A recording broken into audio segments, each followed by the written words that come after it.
ഹിമാചൽ പ്രദേശിൽ നിന്നും ഒഴിവരുന്ന രാജ്യസഭാ സീറ്റിലേക്ക് കോൺഗ്രസ് നേതാവായ അനുരാഗ് ശർമ്മ എതിരില്ലാതെ തിരഞ്ഞെടുക്കപ്പെട്ട സംഭവം ദേശീയ രാഷ്ട്രീയത്തിൽ ചെറിയൊരു സംഭവമായി മാത്രം കാണാൻ സാധിക്കില്ല.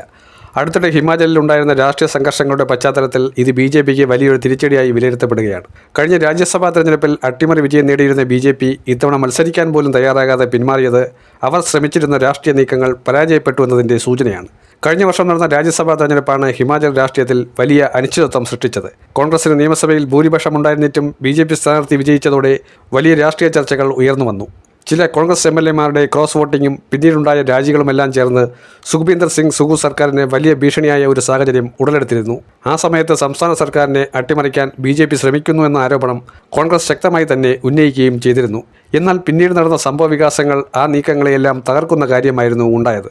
അത്തരം പശ്ചാത്തലത്തിലാണ് ഇപ്പോൾ രാജ്യസഭയിലെ ഒഴിവായ സീറ്റിലേക്ക് കോൺഗ്രസ് സ്ഥാനാർത്ഥിയായ അനുരാഗ് ശർമ്മ എതിരില്ലാതെ ഇപ്പോൾ തിരഞ്ഞെടുക്കപ്പെട്ടിരിക്കുന്നത്. സാധാരണയായി രാജ്യസഭാ തെരഞ്ഞെടുപ്പുകൾ പാർട്ടികൾക്ക് അവരുടെ രാഷ്ട്രീയ ശക്തി തെളിയിക്കാനുള്ള വേദിയായാണ് കണക്കാക്കപ്പെടുന്നത്.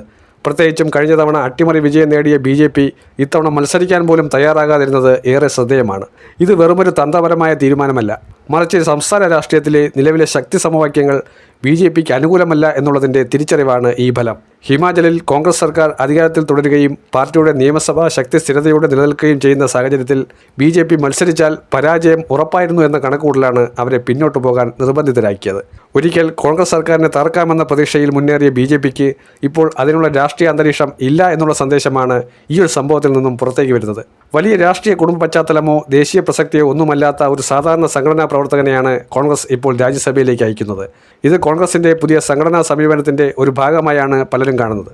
പാർട്ടിക്ക് വേണ്ടി സംഘടനാ തലത്തിൽ പ്രവർത്തിക്കുന്ന സാധാരണ പ്രവർത്തകർക്കും ഉയർന്ന സ്ഥാനങ്ങളിൽ എത്തിച്ചേരാൻ അവസരം ലഭിക്കുമെന്നുള്ള സന്ദേശമാണ് ഇതിലൂടെ വ്യക്തമായി നൽകുന്നത്.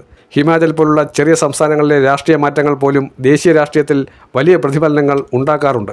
പ്രത്യേകിച്ച് ബി.ജെ.പിയും കോൺഗ്രസും നേരിട്ട് ഏറ്റുമുട്ടുന്ന സംസ്ഥാനങ്ങളിൽ ഇത്തരം സംഭവങ്ങൾ പാർട്ടിയുടെ ആത്മവിശ്വാസത്തെയും രാഷ്ട്രീയ തന്ത്രങ്ങളെയും സ്വാധീനിക്കാറുണ്ട്.